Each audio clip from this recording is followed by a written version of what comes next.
कि आप हमारे बच्चों को दिशा निर्देश देने कर सकते हैं।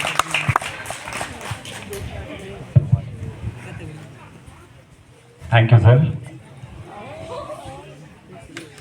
आदरणीय प्रिंसिपल साहब धामी जी और यहाँ पे बैठे सभी लोगों को और जितने भी आगे बैठे हुए हैं टीचर्स और मेरे प्यारे भाइयों और बहनों और आई वुड रादर से ब्रदर्स एंड सिस्टर्स, पहले तो मैं सभी का शुक्रिया अदा करना चाहूँगा कि इतने शॉर्ट नोटिस में ही हमें यहाँ बुलाया गया और इतना रिस्पेक्ट दिया गया। मैं सभी से ये कहना चाहता हूँ कि मैंने कोई बड़ा काम नहीं किया है, ये बहुत सारे लोग करते हैं। अगर बड़ा काम किया है तो वो मेरे फादर ने किया है कि मुझे ये ऐसा प्लेटफॉर्म दिया कि मैं वहाँ पे कुछ सीख सकूं और कुछ प्रूव कर सकूं। और मैं ये मानता हूँ कि अगर आप लोगों को भी ऐसा प्लेटफॉर्म मिल जाएगा तो डेफिनेटली आप लोग भी ये चीज़ कर पाएंगे। इसमें कोई साइंस नहीं पढ़नी है हमने और ये डिफ़िकल्ट भी नहीं है। मैं थोड़ा सा अपने बारे में बता दूं, जैसे मेरे फादर ने बताया। मैं कुछ प्रिपेयर करके नहीं आया हूँ, बट मैंने अपना स्कूलिंग जो शुरू किया था वो यहीं से शुरू किया था। ये स्कूल नहीं था बट कोई आगे स्कूल था, मेरे को याद नहीं है, बट यहीं से। बट उसके बाद मैं पिथौरागढ़ चला गया था जहाँ पे मैंने 3rd क्लास तक डॉन बॉस्को हाई स्कूल में पढ़ाई की। आप लोग जानते होंगे डॉन बॉस्को स्कूल, जानते हैं कि नहीं? कोई बोर तो नहीं हो रहा है? उसके बाद फिर जैसे ही पापा ने कमीशन ले लिया तो फिर हम पापा के साथ शिफ्ट हो गए। फिर मेरी पढ़ाई केंद्रीय विद्यालय से ही हुई, जिसको आप सेंट्रल स्कूल भी बोल सकते हैं।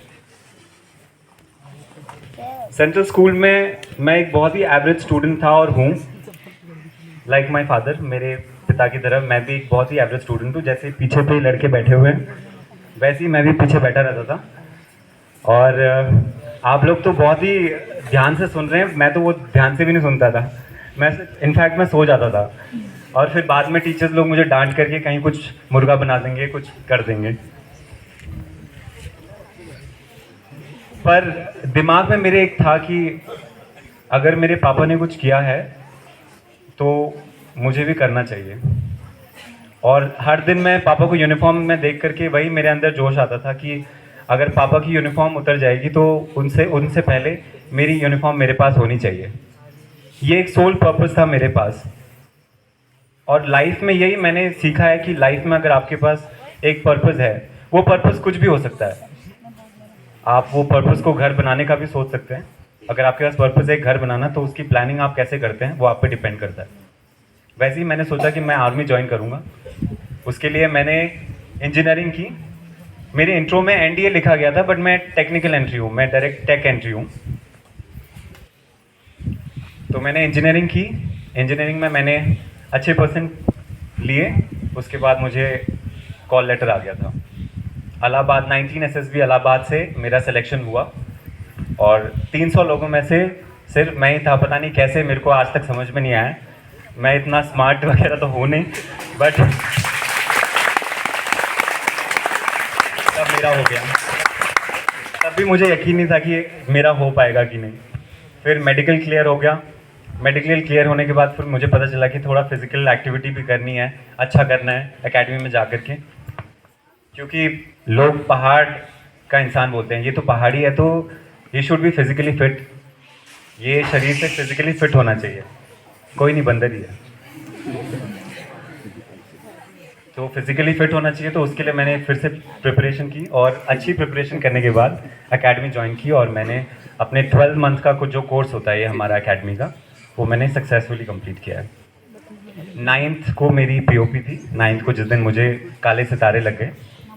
और ये छोटा सा इंट्रोडक्शन मेरा था।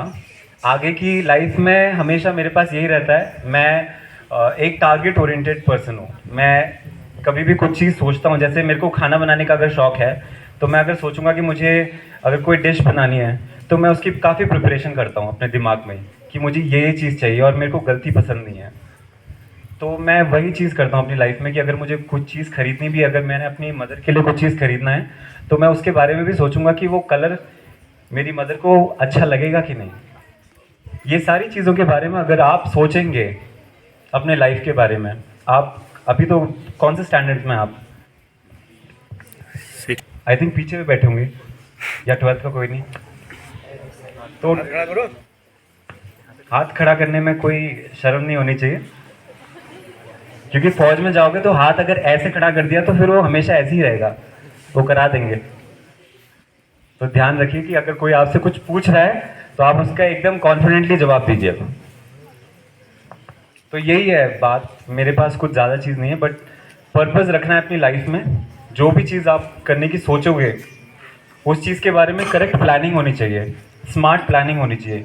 हार्ड वर्क तो सभी करते हैं, गधा भी हार्ड वर्क ही करता है।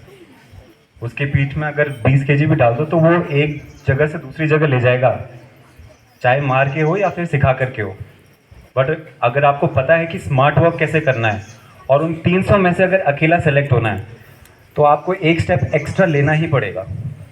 उसके लिए आपको अपने आप प्लानिंग करनी पड़ेगी, 4 लोगों के बीच में प्लानिंग नहीं होगी, आपको खुद ही करना है। तो that is the only thing मैं आपको बताना चाहता था। और एक आखिरी बात जो मैं बताऊं कि अगर आप कुछ भी मेरी बात याद ना रखो आज के बाद, सिर्फ एक चीज़ याद रखना, अगर कल के दिन आज से ही अगर आप किसी से बात भी करें, किसी से मिलें, कुछ भी करें, कॉन्फिडेंस हमेशा अपने साथ रखना और कुछ भी मत रखना, बस सिर्फ कॉन्फिडेंटली बात करना इंसान से, बाकी सब कुछ ठीक हो जाएगा। Thank you very much. मैं अभी दोबारा थैंक यू करना चाहूँगा सभी का। Thank you, all the best.